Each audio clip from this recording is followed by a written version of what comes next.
আর এটা প্রত্যেকটা ভোটাধিকারের অধিকার।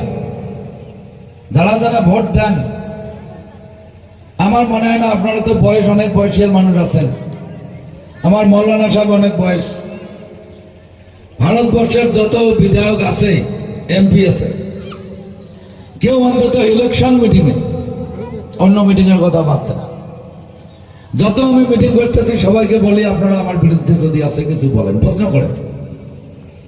কোনো জায়গাত করে, কোনো জায়গাত করে না, সহজে করে না, ভয় ভয় বের প্রশ্ন করবো, ইউটিউবের কর্মকর্তা ধরে মারুক বা কেস ফেস হোক, যার জন্য পাবলিক প্রশ্ন করে না।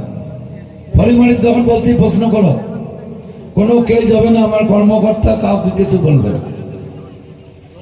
প্রশ্ন করছে একটা ড্রোন আছে, ওই ড্রোনটা 20 লাখ টাকা আমি স্যাংশন করে দিচ্ছি।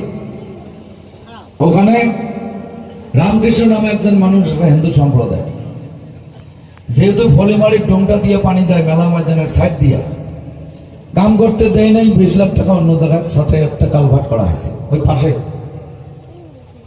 মেলা ময়দানের। নো অবজেকশন আছে।